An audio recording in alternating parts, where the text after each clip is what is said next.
Hi, I'm Joe Finsternis, and tonight I'm going to talk to you about a movie called Trance.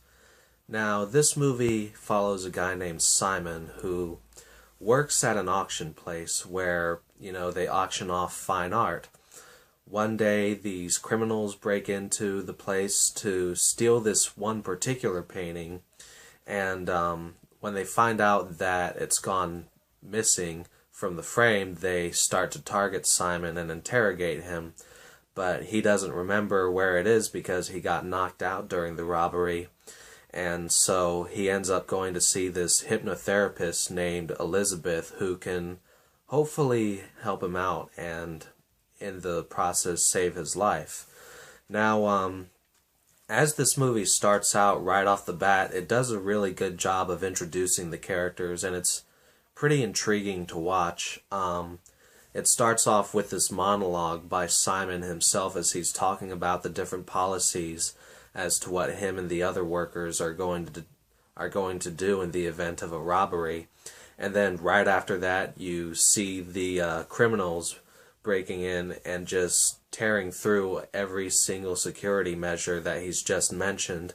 And then soon after that, you get this short sort of montage where you see Elizabeth's process of hypnotherapy with some of her other patients.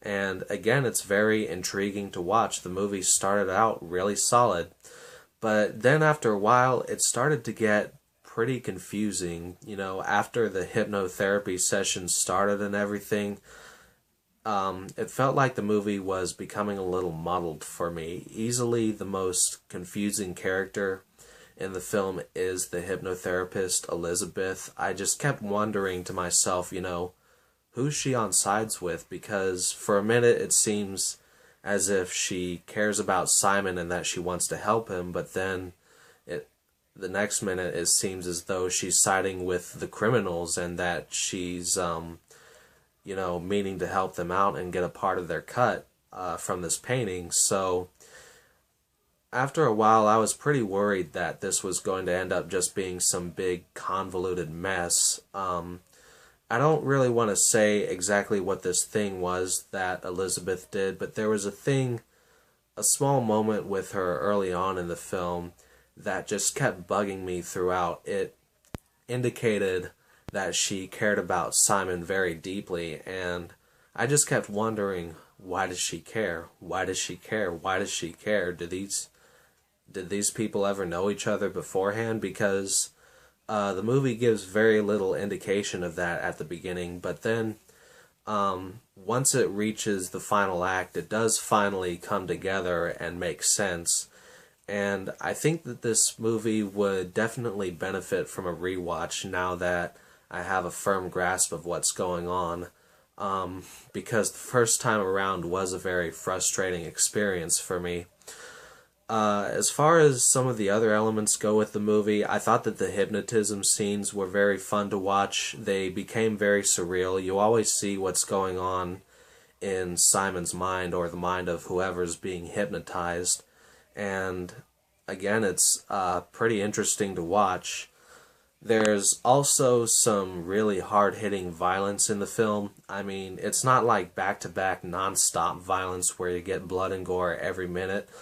But when the violence does happen, you feel it. I mean, there were a couple of moments in the movie that had me audibly groaning.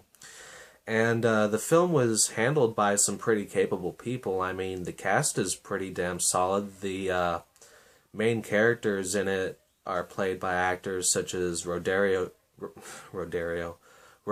Dawson and Vincent Castle. They play the hypnotherapist and one of the lead criminals. And Simon himself is played by James McAvoy. I've enjoyed everything else that I've seen him in. And the film itself is directed by Danny Boyle. So, once again, it was handled by some pretty capable people, which I think may be why I stuck with the film in the first place and sat through all the frustration. In the end, I think that Trance is a pretty damn solid thriller, and if you're interested in having your mind scrambled, definitely check it out.